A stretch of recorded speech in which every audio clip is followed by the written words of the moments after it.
मैं नालंदा विश्वविद्यालय बोल रहा हूँ। आज मैं आपको मेरे ऐसा गौरवशाली इतिहास बताने वाला हूँ जिसके बारे में आज की पीढ़ी कम ही जानती है। हाँ, मैं वही विश्वविद्यालय हूँ जो एशिया की सबसे बड़ी यूनिवर्सिटी हुआ करता था, लेकिन इस नरभक्षी पागल राक्षस क्रूर तुर्की शासक बख्तियार खिलजी ने मुझे और मेरे पुस्तक भंडार को जलाकर राख कर दिया था। महीनों तक मैं जलता रहा, किसी ने मेरी सुध नहीं ली। मैं सबसे पहले मुझे जलाने वाले के बारे में बताऊंगा, उसके बाद मेरी खोज कैसे हुई, उसके बाद मैं अपनी बनावट बताऊंगा, उसके बाद मैं आपको मेरी अलग अलग विशेषताओं से अवगत कराऊंगा और सबसे पहले मैं नालंदा को क्यों तहस नहस किया गया वो बताता हूँ। मेरी कहानी सुनोगे तो भारत के लाडलो तो आपकी आंखें भी भीग जाएंगी। कंदन भरी आंखें और रुंधे हुए गले के साथ मैं आज सुनाता हूँ मेरी कहानी। मेरे प्रांगण में 10,000 से ज़्यादा विद्यार्थी पढ़ा करते थे और उनको पढ़ाने के लिए 1600 से अधिक पंडित आचार्य हमेशा मौजूद थे। एक समय की बात है, बख्तियार खिलजी नाम के क्रूर लुटेरे और मूर्ति पूजकों के विरोध की तबीयत खराब हो गई। किसी गंभीर बीमारी ने उसे जकड़ लिया था।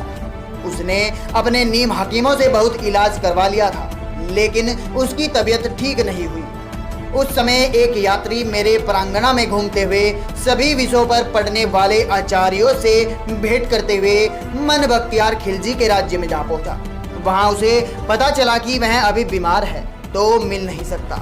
उस यात्री के विशेष आग्रह पर बख्तियार खिलजी मिलने के लिए तैयार हुआ। यात्री ने मिलते ही बख्तियार खिलजी को सलाह दी कि विश्व प्रसिद्ध नालंदा विश्वविद्यालय में मेडिसिन विभाग के प्रमुख पंडित राहुल श्री बद्री जी आपका इलाज करके आपको ठीक कर सकते हैं। फिर क्या था, पंडित राहुल श्री बद्री जी से इलाज की इच्छा प्रकट की, लेकिन बख्तियार खिलजी ने एक शर्त रखी थी कि मैं किसी भी भारतीय पद्धति से बनाई गई दवा नहीं खाऊंगा, क्योंकि यह काफिर के द्वारा बनाई गई है। फिर कुछ समय के बाद राहुल जी श्रीभद्र ने कुरान के प्रति लेकर खिलजी के पास गए और ये सलाह दी कि प्रतिदिन कुरान की यह प्रतियां आप पढ़ोगे तो आप ठीक हो जाओगे। यह मेरा दावा है। उसके कुछ दिनों तक खिलजी ने कुरान की प्रतियां दिन में कई बार पढ़ी और उसने महसूस किया कि उसका स्वास्थ्य अब ठीक होने लगा है। उसके बाद उसने पता लगाया कि मैं ठीक कैसे हो गया, तो उसे पता चला कि पंडित राहुल श्री बद्री जी ने कुरान की प्रति पर दवाई का लेप लगा दिया था। इनको पता था कुरान पढ़ने वाले खिलजी हमेशा पन्ने पलटते समय हाथों पर थूक लगाते हैं। इस माध्यम से शरीर में दवा का असर हुआ है और वहीं ठीक हो गया है। उसके तुरंत बाद खिलजी को यह बात सहन नहीं हुई कि मेरे नीम हकीमों से मैं ठीक नहीं हुआ, परंतु काफिर की दवाई से मुझे ठीक कर दिया। मेरे हकीमों से ज़्यादा ज्ञान उन आचार्य और पंडितों में है। मन ही मन में मेरे प्रति उसके मन में द्वेष पैदा हो गया। मैं नालंदा विश्वविद्यालय पूर्ण रूप से शांति का संदेश देने वाला भगवान बुद्ध से प्रेरित था। जगह जगह पर भगवान बुद्ध की प्रतिमाएं और स्तूप बनाए गए थे। हर आचार्य पंडित, हर विषय में परिपूर्ण बड़े बड़े ज्ञानी और बड़े विद्यार्थी सभी भगवान बुद्ध के सामने नतमस्तक होकर शिक्षा ग्रहण करते थे। ये बात खिलजी को सहन नहीं हुई, क्योंकि वह एक मूर्ति भंजक था।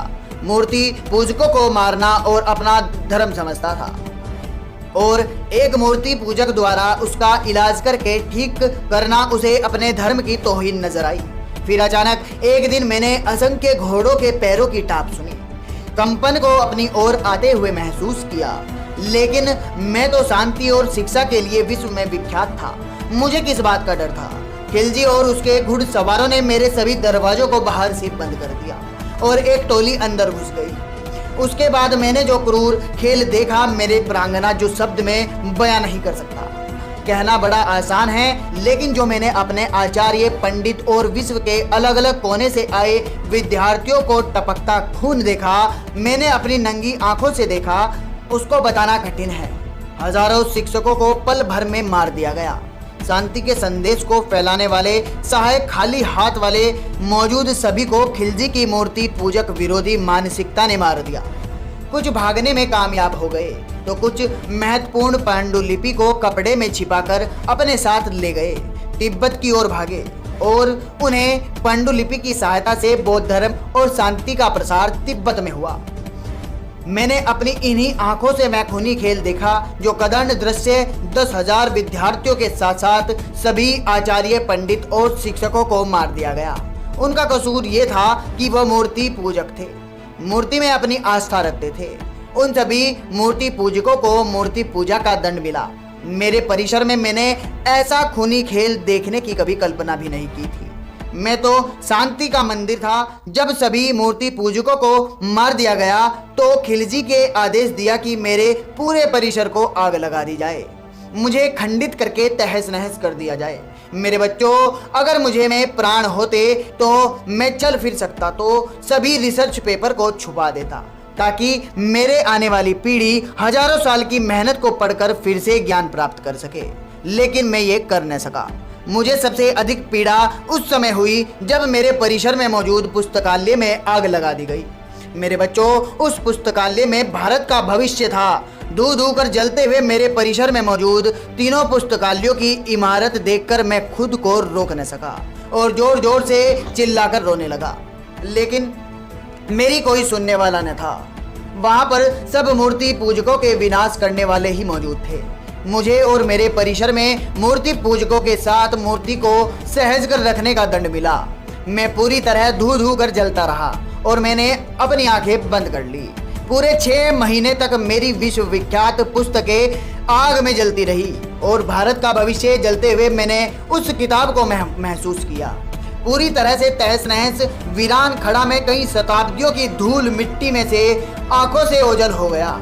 मेरा खंडर रूप देह जो बचा था, मैं धूल और मिट्टी के नीचे दब गया और अंदर ही अंदर अपने वजूद को मिटते हुए अंधकार में दिन बीतने लगे। फिर एक दिन ऐसा आया जब मेरी खोज करने वाले अंग्रेज अफसर को 19वीं सदी में एक चाइनीज यात्री की डायरी मिली। इस डायरी ने उस यात्री ने मेरे बारे में कुछ लिखा था। एक दिन वह अंग्रेज अफसर डायरी में लिखे हुए पते पर पहुंचा। उसे कोई सबूत नहीं मिला, लेकिन वहीं टहलते हुए 5वीं शताब्दी की ईंटों के अवशेष मिले। उसने हल्का अपने ही हाथों से खरोंच कर देखा तो उसे नीचे एक के ऊपर एक ईंटों से सजी हुई दीवार महसूस हुई। फिर कुछ दिन बाद जगह पर खुदाई करके मेरे पूरे अवशेषों को दुनिया के सामने लाया। उस चाइनीज ने डायरी में लिखे यात्रा के विवरण के अनुसार नालंदा विश्वविद्यालय में 1500 से अधिक शिक्षकों के साथ 10,000 से भी ज्यादा विद्यार्थी अध्ययन करते थे। लगभग 108 विषयों पर मेरी प्रांगणा में पढ़ाई करते थे। विद्यार्थी विश्व के कोने कोने से आने वाले विद्यार्थियों के अलावा अलग अलग भाषाओं में पढ़ाई की व्यवस्था की गई थी। 100 से ज्यादा भवन और इमारतें बनी हुई थी। हर भवन में कुएं की व्यवस्था थी। जगह जगह स्टडी हॉल, जगह जगह पढ़ने का प्रांगणा है, प्रार्थना का प्रांगणा और रहने की व्यवस्था थी। रहने के लिए प्रत्येक विद्यार्थी के लिए अलग अलग कमरे बने हुए थे। हर कमरे में रोशनी की व्यवस्था थी। उस समय भी जब दुनिया में लाइट यानी इलेक्ट्रिसिटी नहीं थी तो दिए के लिए जगह बनी हुई। कई देशों के विद्यार्थी मेरी प्रांगणा में पढ़ने आते थे। उसी डायरी के अनुसार 10 विद्यार्थियों में से सिर्फ 3 विद्यार्थी मेरे प्रांगणा में पढ़ने के योग्य माने जाते थे। अर्थात जो भी विद्यार्थी मेरे यहाँ पढ़ने के इच्छुक होकर आते थे उनका एक साक्षात्कार होता था। 10 विद्यार्थियों में से सिर्फ 3 ही प्रवेश पा सकते थे। 10 किलोमीटर लंबी और 5 किलोमीटर चौड़ी परिधि के अंदर मेरा निर्माण हुआ था। आज भी विश्व में ऐसा कोई विश्वविद्यालय नहीं जो मेरी टक्कर ले सके। 19वीं सदी में मेरे 5% भाग ही खुदाई करके निकाला गया। उसके बाद खुदाई बंद कर दी गई, लेकिन फिर दौर आया नरेंद्र मोदी जी का। उसके बाद 2016 में मेरी फिर से खुदाई शुरू हुई। उसके बाद यूनेस्को द्वारा मेरे प्रांगणा को विश्व धरोहर में शामिल किया गया। इसलिए अभी मेरे अवशेष को निकालने और सहज कर रखने की जिम्मेदारी यूनेस्को द्वारा संभाली जाती है। मुझे मुख्यतः 3 राजाओं ने मिलकर बनाया था। इसमें पहले राजा थे कुमारगुप्त, जो मगध के बहुत बड़े राजा थे। मगध की राजधानी राजगिरा होती थी, जो मेरे विश्वविद्यालय के प्रांगणा से 15 किलोमीटर की दूरी पर स्थित थी। कुमारगुप्त ने 500 ईस्वी में नालंदा विश्वविद्यालय के रूप में मेरी स्थापना की थी। 5वीं सदी थी। आप जिस स्थान पर आज आए हैं वो लगभग 1600 वर्ष पूर्व एक विश्वविद्यालय हुआ करता था। फिर दूसरे थे कन्नौज के राजा हर्षवर्धन। उन्होंने मेरे प्रांगणा की दूसरी मंजिल का निर्माण कराया। लगभग 7वीं शताब्दी और मेरी ख्याति दूर दूर तक फैलने लगी। उसके पश्चात तीसरे राजा थे राजा देवपाल, जो बंगाल के राजा 9वीं शताब्दी में आए और मुझे देखकर प्रसन्न हो गए। फिर उन्होंने मेरी ख्याति और बढ़ते हुए तीसरी मंजिल का निर्माण किया। फिर इस विश्वविद्यालय के नाम और उपनाम के पीछे 3 राज्य का नाम सबसे ऊपर लिखा जाता है। इनमें गुप्त वंश, हर्ष वंश और पाल वंश, जो भी मेरे लिए ईश्वर रूप उन राजाओं के पद चिन्हों की आहट में सुन सकता हूँ। मेरे यहाँ छात्रों के रहने के लिए 300 कक्ष बने थे, जिनमें अकेले आए 1 से अधिक छात्रों की रहने की व्यवस्था थी। 1 या 2 भिक्षुक छात्र एक कमरे में रहते थे। कमरे छात्रों को प्रत्येक वर्ष उनके अग्रिमता के आधार पर दिए जाते थे। इसका प्रबंधन स्वयं छात्रों द्वारा छात्र संघ के माध्यम से किया जाता था। यह विश्व का प्रथम पूर्णतः आवासीय विश्वविद्यालय था। इस विश्वविद्यालय में 3 श्रेणियों के आचार्य थे, जो अपनी योग्यता के अनुसार प्रथम, द्वितीय, तृतीय श्रेणी में आते थे। नालंदा के प्रसिद्ध आचार्य में शीलभद्र, धर्मपाल, चंद्रपाल, गुणमती और स्थिरमती प्रमुख थे। इन शाम के समय इस विश्वविद्यालय के प्रमुख शीलभद्र थे। एक महान आचार्य, शिक्षक और विद्वान थे। प्रवेश परीक्षा अत्यंत कठिन होती थी और इसके कारण प्रतिभाशाली विद्यार्थी ही प्रवेश पा सकते थे। उन्हें 3 कठिन परीक्षाओं के स्तर को उत्तीर्ण करना होता था। यह विश्व का प्रथम ऐसा दृष्टांत है। शुद्ध आचरण और संघ के नियमों का पालन करना अत्यंत आवश्यक था। यह म्यान के प्रबंधक नागार्जुन, वसुबंध, असंग तथा धर्म कीर्ति की रचनाओं का सविस्तार अध्ययन होता था। वेद, वेदांत और साख्या भी पढ़ाए जाते थे। व्याकरण, दर्शन, शल्य विद्या, ज्योतिष, योग शास्त्र तथा चिकित्सा शास्त्र भी पाठ्यक्रम के अंतर्गत आते थे। मेरी यानी नालंदा की खुदाई में मिले अनेक कांसे की मूर्ति के आधार पर कुछ विद्वानों का मत है कि कदाचित धातु की मूर्तियां बनाने का विज्ञान का भी अध्ययन होता था। यह खगोल शास्त्र अध्ययन के अनुसार एक विशेष विभाग था। छात्रों को किसी भी प्रकार की आर्थिक चिंता न थी। उनके लिए भोजन, वस्त्र, औषधि, उपचार सभी निःशुल्क थे।